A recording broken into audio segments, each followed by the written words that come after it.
Folks, I want to take a moment and talk about Arik Armstead, NFL Man of the Year nominee, and now with the Jacksonville Jaguars. And as he has expressed his words on his podcast as far as how he felt extremely disrespected by the 49ers during the free agency. And it looks like they were having communication, and all of a sudden the communication fell apart.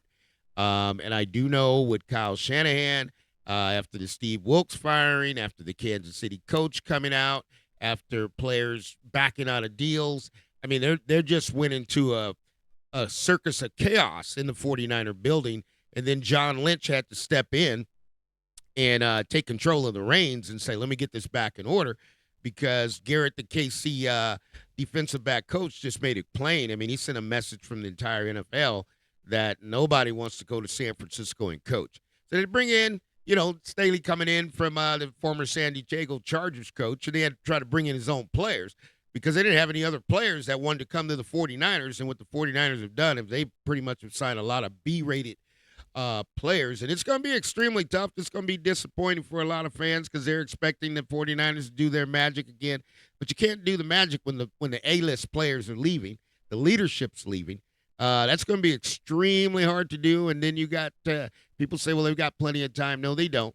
Because they played so long, they're going to have to give those guys some rest, so they're going to have short time. But back to the point at hand, Arik Armstead, yeah, it was a bad decision, the way the Niners handle it. If I'm hearing it correctly, I mean, they offered him $6 million to play. I mean, that's kind of like saying he's desperate, but then he goes over to Jacksonville and gets $51 million. Come on, guys. That really doesn't balance out. I get it. And it's better off to do it the Bill Walsh way. Okay, the Bill Walsh way, he went right into Joe Montana, said, that's it, Steve Young's going to go. Okay, I mean, he went right into Ronnie Lott. Okay, I've got the next guy ready to go. You're gone. He went to Roger Craig. It really, Terrell Owens, it didn't matter who you was. And then when it went to Jerry Rice, I just remind you, on Jerry Rice's day, they threw Terrell Owens 23 balls. Okay, it got 22, 23, and that was Mariucci. But it can get that disrespectful at times, and that's not what you want to see come out of an organization. But due to the knee-jerk reactions, firing of Wilkes, now you've released, and players really want out. Anthony Lynn is a major, major coach that's left the 49ers, and it's going to majorly affect Christian McCaffrey as far as what his assignment and how he's going to get those yards. So things are stacked up. I do understand Arik Armstead's frustration, but I also want to share that's how the Niners do business. Now, for everyone in Northern California, are they going to be accepted of that in the history of what the 49ers do in business? No. Nobody's going to be happy when a local player, okay, gets it into the situation where he's given his heart and soul, his body. He's played through injuries. He returned for the playoffs.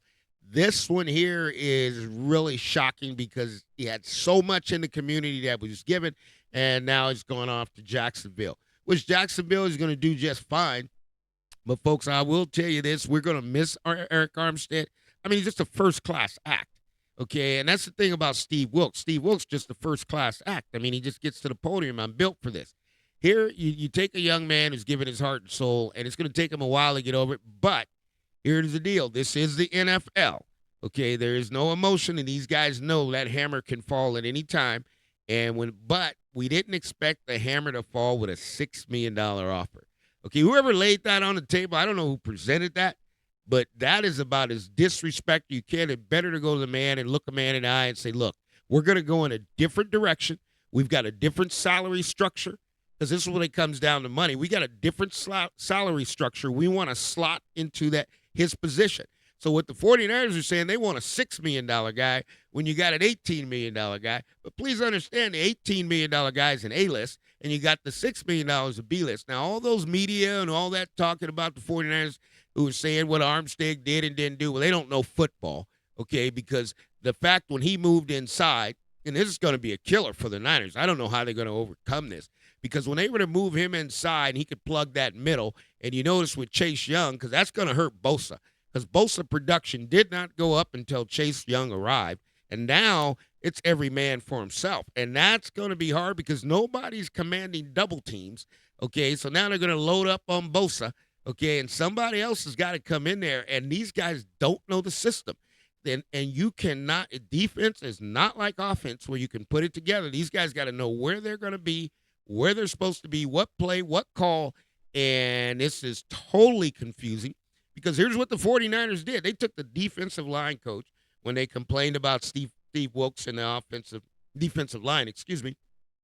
They took the defensive line coach and they promoted him, and which totally doesn't make any sense, okay, because here's the Lions getting killed. You're blaming Wilkes, but you promote him. You could have promoted him a long time ago.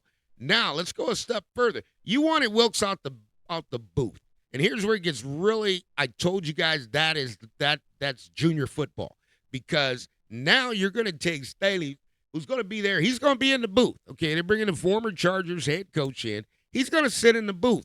You know, I mean, because at the same time, I mean, he should be on the sideline, but it's not going to do any good, okay, because the defensive coordinator you just hired, I mean, he's been on the sideline the entire time. So what's going to be the difference that he's going to make that he didn't make last year?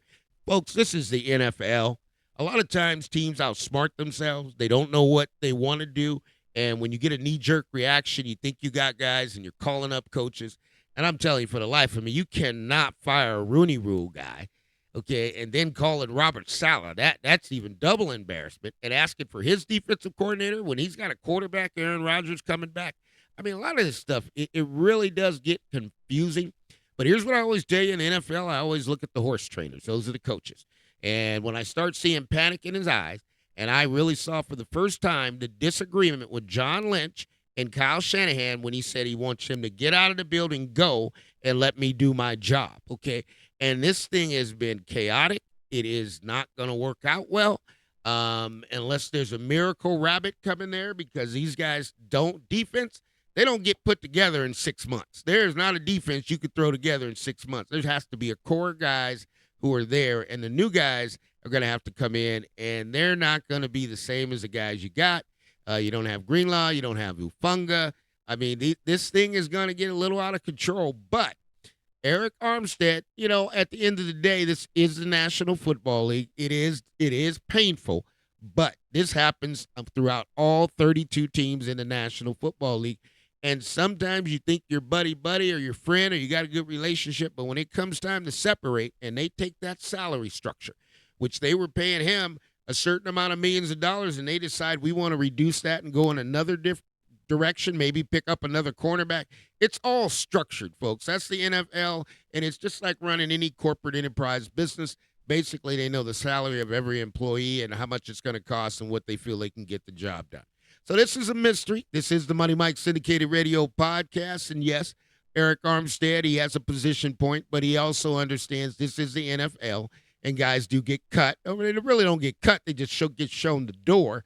And the team just basically has decided, hey, we're paying $12 million a year at that position. We're going to now pay $6 million, okay? And that's where you get the B-list, okay, free agent that comes in. And now you're trying to get him to become an A-list, and you're going to have to do that very quickly.